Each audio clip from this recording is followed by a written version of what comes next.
Saludos amigos, muy buenos días, tengan todos, muy buenos días. Dios nos provea mucha salud, nos aumente las esperanzas de progreso, de desarrollo y las energías de construir entre todos, un país mejor, pero para todos.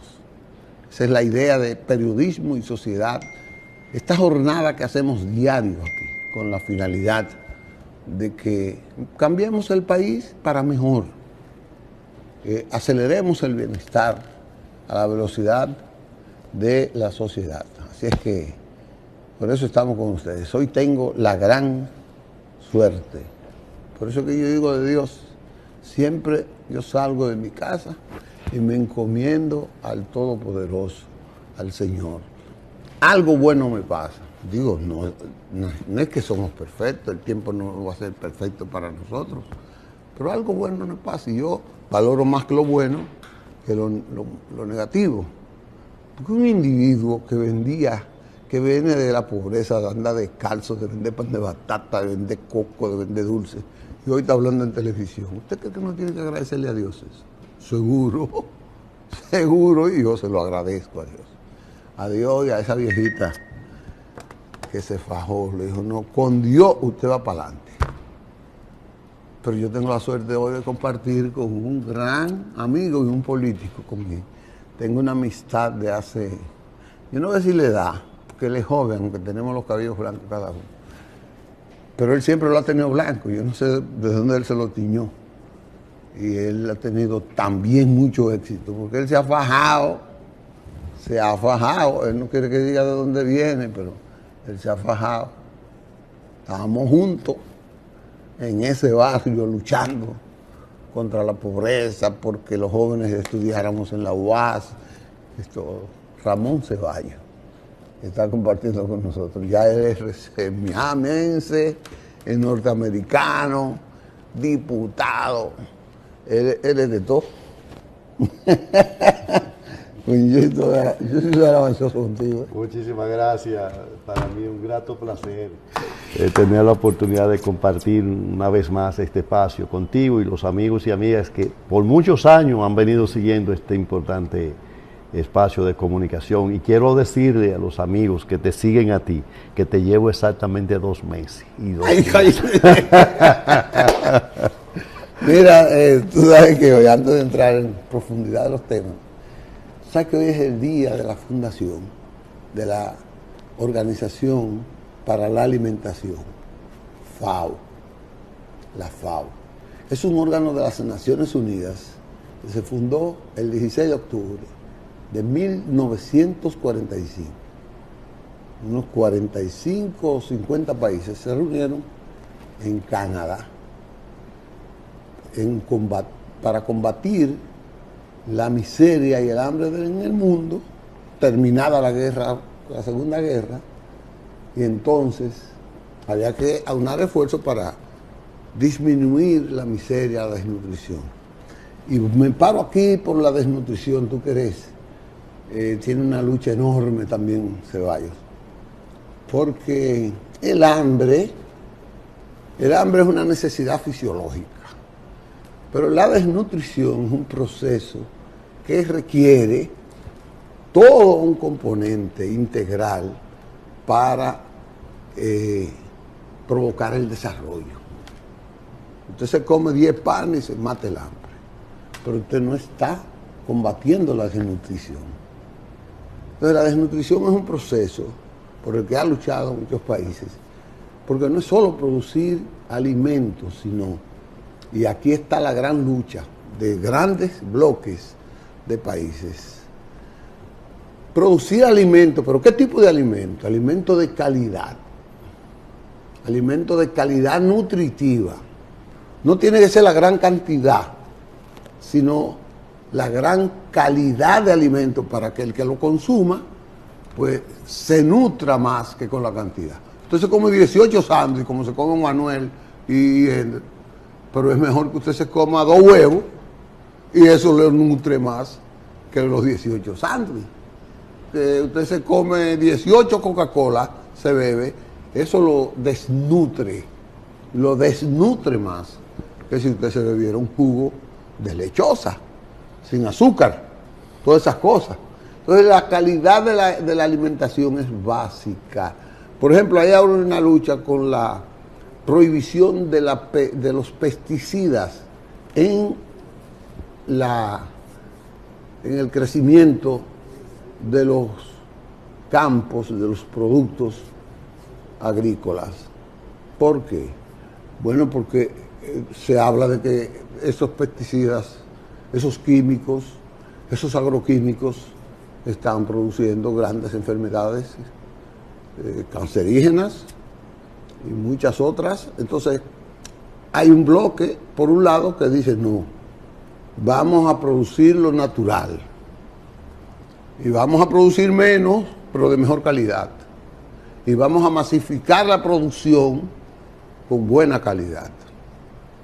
Esos muchachos que antes de que no, que esa comida chatarra, que esos muchachos que tenían que salir a comer yaniqueques, a comer, repito, pan, uno se crió así, pero uno se dio cuenta después, sí que estaba desnutrido, estaba harto uno, se hartaba uno, sí, pero no se nutría en esa parte.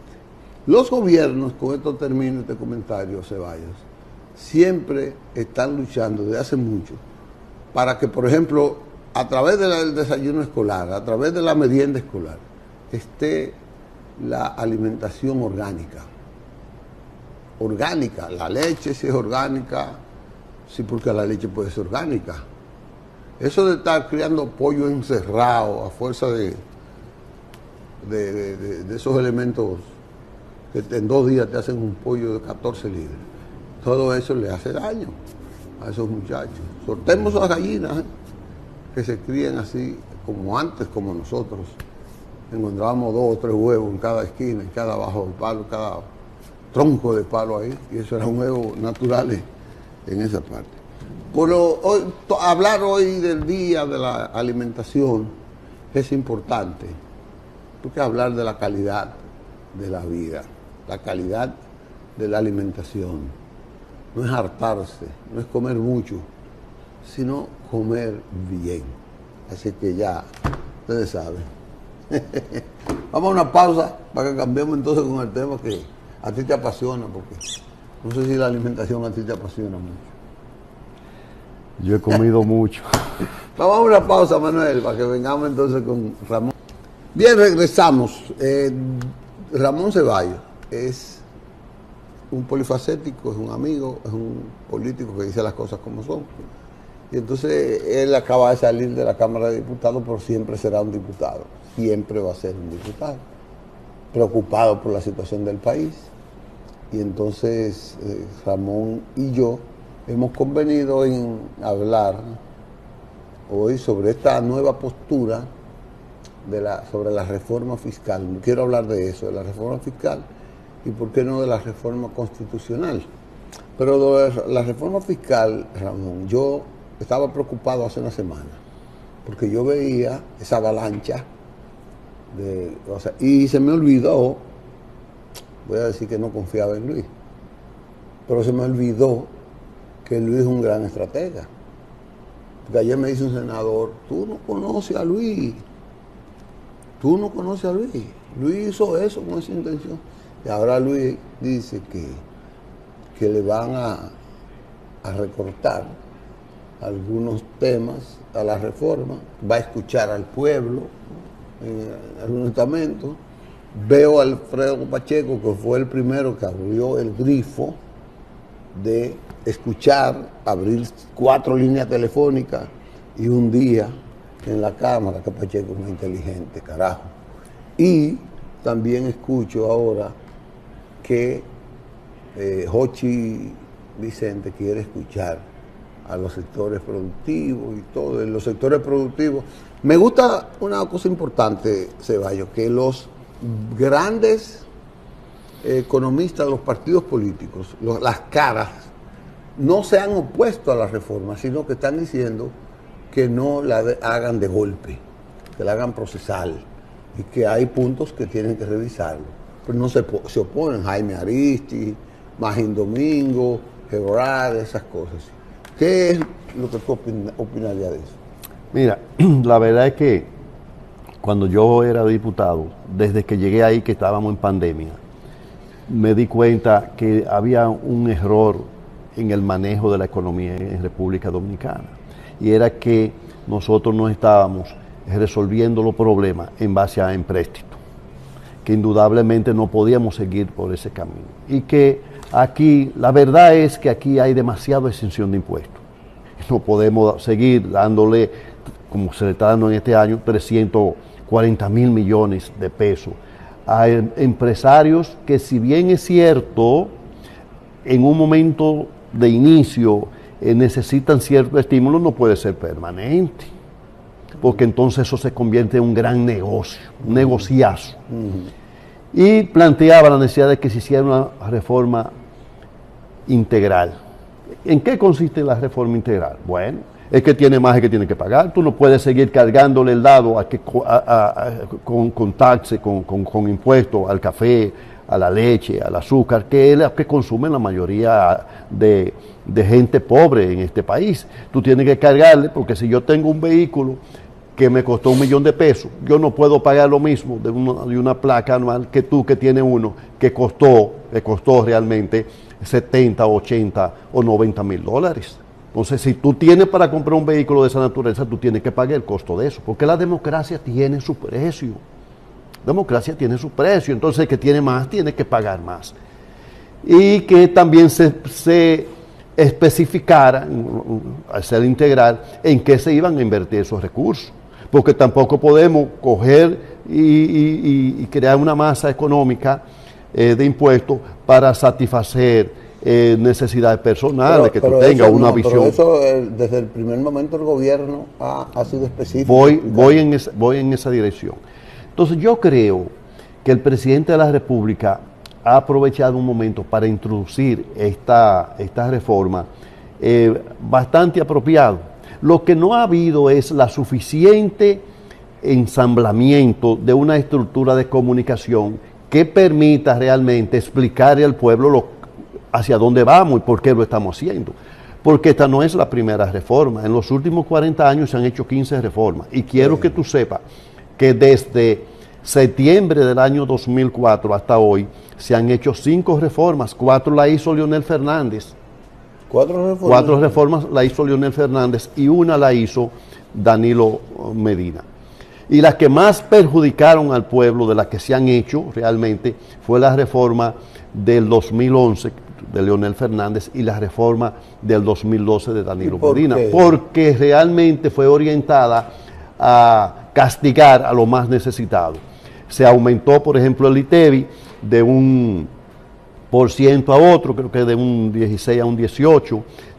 No, al revés, de un día al 16%. Al 16%. Se aumentó la cantidad de productos que abarcarían esa reforma, y que en definitiva esos recursos no se vieron en el desarrollo de implementación de políticas sociales a favor del pueblo, ni del desarrollo del pueblo, que hemos seguido el mismo ritmo de los empréstitos. Entonces este país ya no está en capacidad de seguir cogiendo tantos empréstitos, y empréstitos para pagar empréstitos, mucho menos. Entonces el presidente ha entendido el problema. Yo voy más lejos. Yo creo que ese problema de la reforma debió haberse discutido primero en la estructura partidaria. Pero eso no, se discutió en una pequeña reunión donde se aprobaron todas. O sea, se aprobó la intención de hacer la reforma y apoyarla, y yo estoy de acuerdo con eso. A profundidad no lo discutió el PRM. Tú sabes que no se ha discutido. Entonces, eso había que convocar un gran pleno de dirigentes y explicar las razones, las motivaciones para hacer esa reforma, y estar preparado para recibir todo este grupo de cornetas y bocinas que están insertados en medios de comunicación, que realmente su único objetivo es cuestionar. Porque el gobierno entendió que no necesitaba esa defensa. Y además, bueno, es posible, yo estoy hablando desde el punto de vista de lo que yo entiendo que se debió haber sido para evitar todos estos ruidos que hemos tenido. Y en segundo lugar, yo pienso que el Estado dominicano tiene demasiados comunicadores insertados en los medios de comunicación, y que esos que son comprometidos con el partido y que están recibiendo beneficios del gobierno, también debieron ser orientados para defender esas políticas que han atacado sectores que no tienen calidad moral para atacarlas. Porque si Leonel Fernández hizo 4 reformas fiscales que no favorecieron indudablemente al pueblo dominicano y se hicieron en una época que incluso vinieron acompañadas de la venta del CEA, de las ventas de las empresas del Estado, que había recursos necesarios. Entonces no tiene moral, no tiene moral para venir a cuestionar la reforma. Todavía, mira, la presión fiscal en esta reforma que ha planteado Luis Abinader es de un 16.5. Pero decía Leonel Fernández que el Estado dominicano tenía que aplicar unas reformas que llevara la presión fiscal a un 25%. O sea, casi el doble de lo que está planteando Luis. Entonces tú no puedes venir, si tú has dicho eso hace 2 o 3 meses atrás, venir con ese disparate ahora. Pero Danilo Medina... No es que él quiere que sea así, sino que el Estado la soporta, que la sociedad dominicana... Está bien, pero esa es su propuesta y la de nosotros, porque yo formo parte de este gobierno.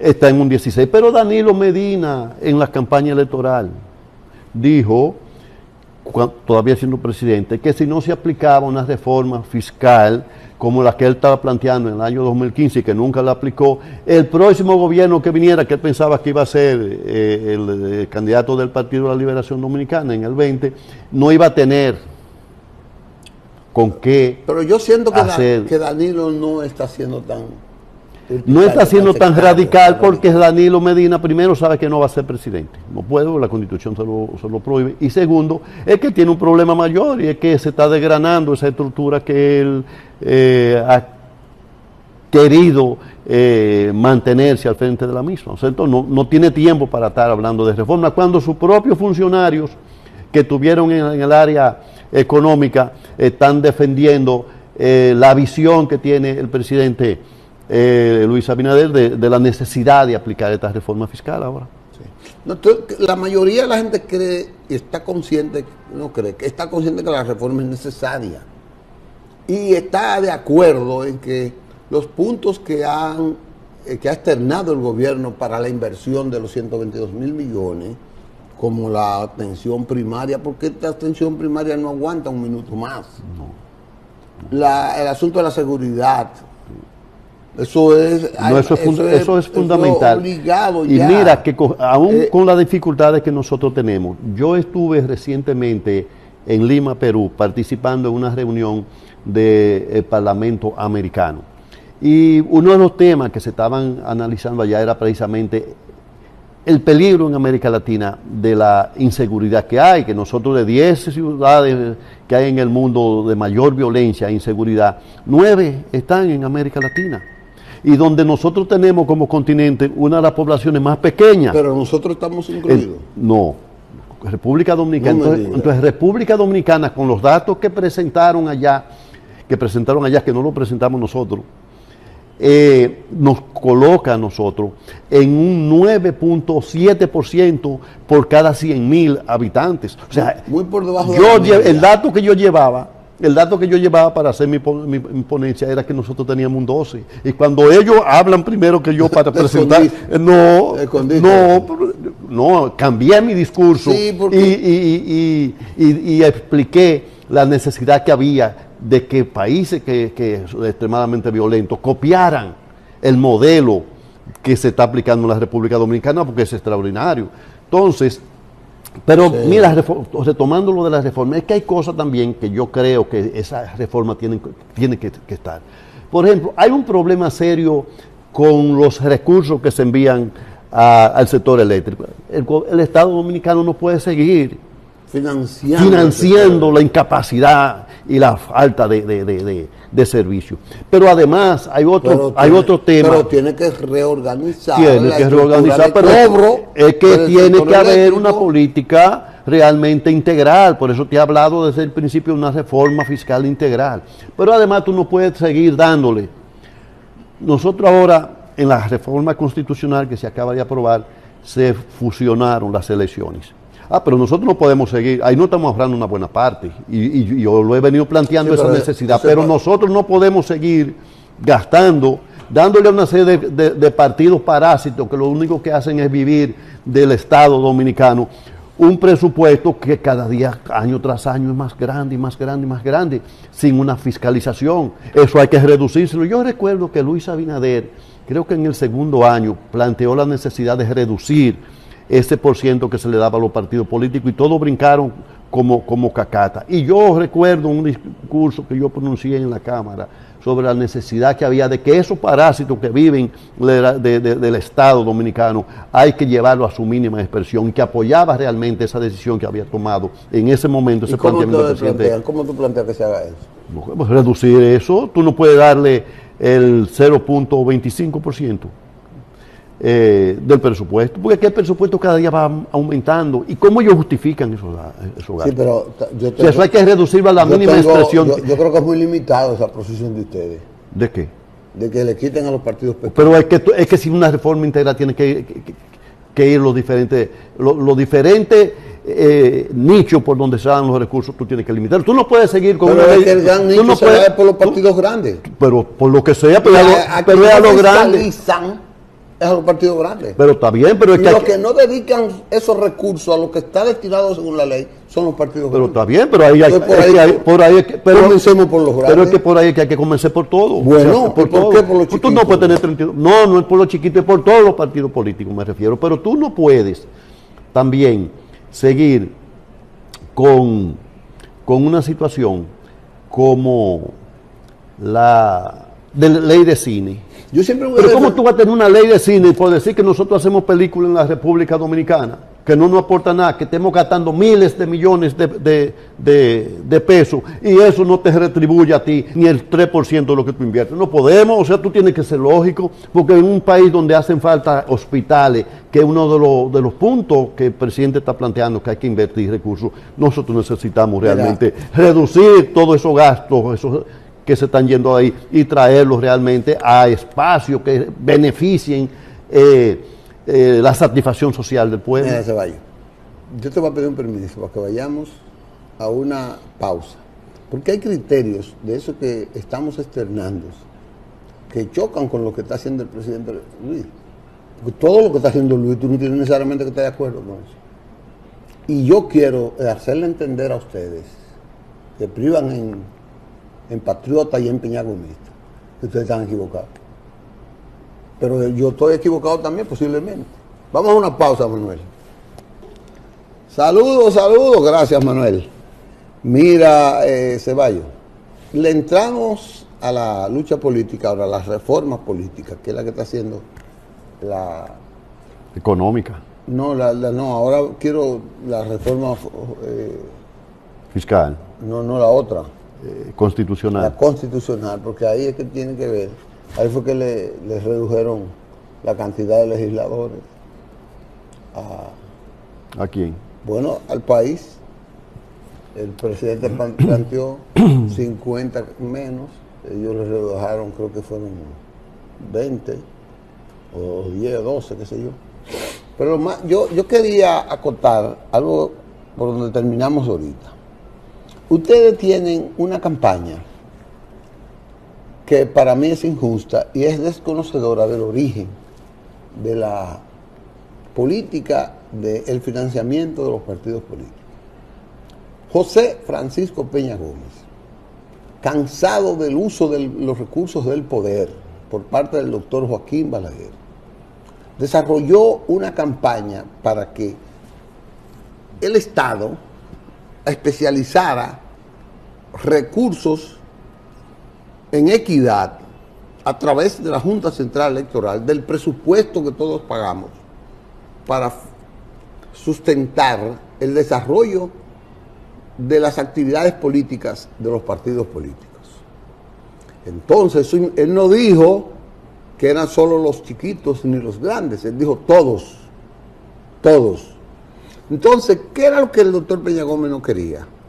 Bueno, porque el doctor Balaguer a los partidos grandes los compraba con exoneraciones, los compraba con exoneraciones de impuestos, los compraba con aceptándole grandes cantidades de recursos a los empresarios y a personas del exterior que no eran de la política, y entonces todo ese sector poderoso se inclinaba a favor del Partido Reformista y del doctor Balaguer, y eso era antidemocrático, y eso era antiético, y eso era parte de la corrupción en la política. Entonces, los PRDistas asumieron eso, de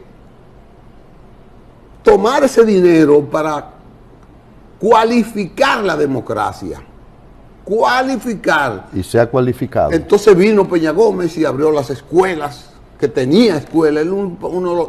Aquí habían dos partidos con escuelas políticas que se financiaban, se autofinanciaban, pero Balaguer la financiaba con los recursos del Estado.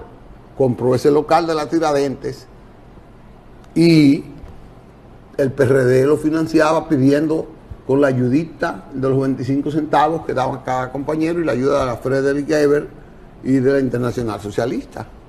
Entonces, de esos cuartos de la Junta, una parte era para financiar la capacitación, la cualificación de los cuadros políticos.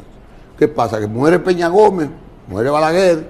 Entonces, la nueva camada de dirección de los partidos cogió ese dinero y lo dedicó a otra cosa. Y entonces se aprovechó y permitió que desde el Estado se permitiera entonces engrosar las candidaturas. Porque dijo, hoy por mí, mañana por ti. Y así lo han hecho. Y también se permitió el ingreso de dinero que no se pueden justificar para financiar campañas y llegar al nivel de que candidaturas que era impensable que un partido político la pudiera sustentar, cualquier partido político, ya son líderes de mucha proyección en esos partidos. Entonces ahora están gritando de que no, que son los chiquitos, pero son que los grandes han desnaturalizado el uso de esos recursos, porque a ellos les conviene mal utilizar esos recursos, porque ya no hay quien los vigile, aquí no hay una cámara de cuenta, aquí no hay una junta que tenga los pantalones que diga, mire, fulano de tal no puede ser candidato. No lo puede hacer. Es más, la embajada le ha pedido a esos partidos, sáquenme a Ceballos de esa lista, por decir uno, o a Licho. Y esos partidos no lo pueden hacer. Entonces ahora yo oigo y me lamento escuchar a Ceballos, es mi invitado y mi amigo, no que los partidos chiquitos. A los chiquitos de eso que pueden vivir los chiquitos, porque entonces, ¿qué es lo que hacen los chiquitos? Si tú te quitas entrada, entonces ellos van a seguir siempre como parásitos de los partidos grandes que se aprovechan de estar en el gobierno, porque ellos, usted ha visto que los 20 partidos que estaban con el PLD ahora están con el PRM. Cuando llega el PQDC, mi hermano Wessing, a fuerza de poder, esos 20 partidos se van con Wessing, porque ellos lo que son es partidos de Estado, de gobierno. Le dan 18 para la CEN, le dan 18 pequeños departamentos en todo el país, y entonces ahí está el clientelismo institucionalizado.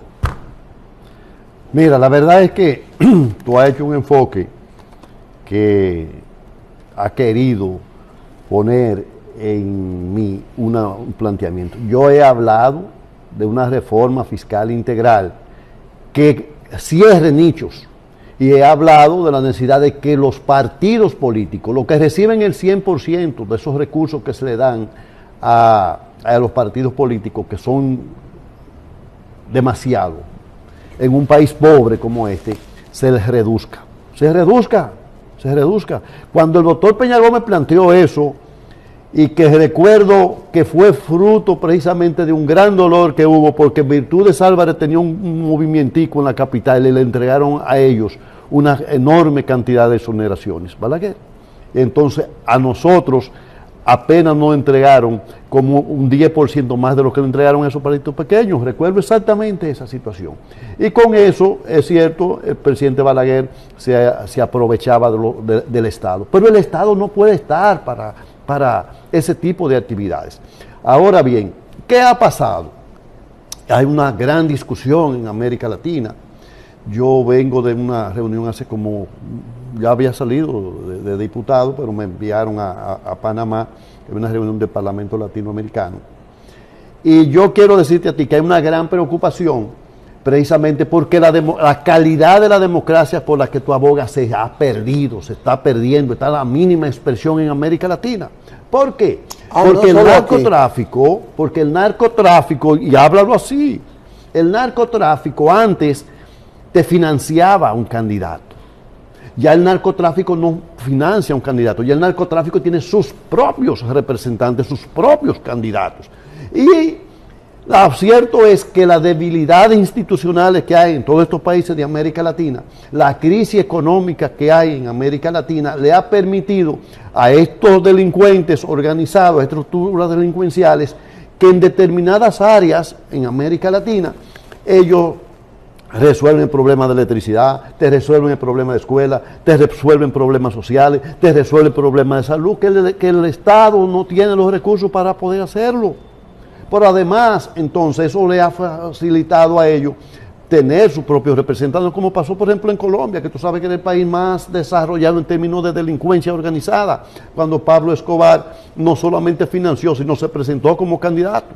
Es un capo del narcotráfico. Entonces, hay una gran preocupación porque no hay un solo partido en América Latina tradicional de los que luchaban por la democracia representativa. No lo hay con fuerza. Han perdido. Entonces, los outsiders que tienen la facilidad de muchas veces ser financiados por el narcotráfico, como el último en Honduras, que ahora está preso en Estados Unidos, financiado como un outsider, criticando todo lo que había. Ya y se presentó como... Ya lo hacen como miembros de los partidos políticos. Ya, exactamente. Entonces, esa es una preocupación que indudablemente la sociedad como tal tiene que entenderla y tiene que asumir cómo evitar que eso ocurra. Pues no podemos seguir así. Aquí son muchos los partidos en América Latina que son financiados por el narcotráfico y son muchos los candidatos que están financiados por el narcotráfico. Y yo recuerdo que en el año 2005 Milagros Ortiz Bosch era la presidenta de la comisión que organizó la convención del PRD, ¿te acuerdas cuando salimos del gobierno en el 2004? Y invité a Miami al doctor Virgilio Bello Rosa, que entendía yo era la persona, él y Esquea Guerrero, de mayor condiciones para dirigir ese partido en esa época, que había salido y que todo el mundo se fue para su casa a calentar los sofás que habían dejado hacía 4 años, o que habían comprado en 4 años. Y yo planteé la necesidad de que se le hicieran pruebas y dumping a los candidatos del PRD en esa época, en esa comisión. A mí me acusaron hasta de loco porque yo planteé eso. Hoy, tú ves las consecuencias que hemos venido pagando. ¿Tú estabas loco? Yo estaba loco porque lo dije en una época que la gente no entendía lo que era. Pero nosotros tenemos presidente que tú lo entiendes, tú abrazado con un narcotraficante en el Palacio Nacional, con la foto de Juan Pablo Duarte atrás. Pues tú sabes lo que es eso. Tú sabes lo que es eso. Lo que eso significa. Entonces no podemos seguir así. ¿Y cómo vamos a cambiar? Bueno, ustedes los políticos que eso no va asuman a su papel. Dice que esto es cíclico, pero difícilmente tú vayas a cambiar. Porque tú necesitas un movimiento. No, yo estoy en política hasta que Luis Abinader termine su mandato. Yo no tengo razón para seguir. No es que no tengo razón para seguir más allá. Yo no voy a inventar. No voy a inventar, Licho. El único que realmente con el que yo me siento identificado en términos de lo que plantea y lo que yo he venido planteando es Luis Abinader. Tú ves en el PRM lo que hay una serie de aspirantes a presidente de la República que ocurre como ocurría en la época de Salvador Roger Blanco, que todo el que tenía una institución pública que administraba creía que podía ser alcalde o presidente de la República. Eso no puede ser. Ahí hay gente que no tiene condiciones para nada, no sacan 20 votos. A la hora que dejen la función. Pero esa es la degradación de la política. Pero tú oye, a la hora que dejen la función que tienen, no sacan 20 votos. Pero esa es la degradación. No. Bueno, pues no podemos seguir financiando la degradación. Bueno, eso es lo que están haciendo. Tú oye, está como muy No, ese es mi concepto. ¿Y qué tú vas a hacer? Yo tú eres un trabajador tengo 40 años en esto. Trabajar mi comunicación y comunicación política.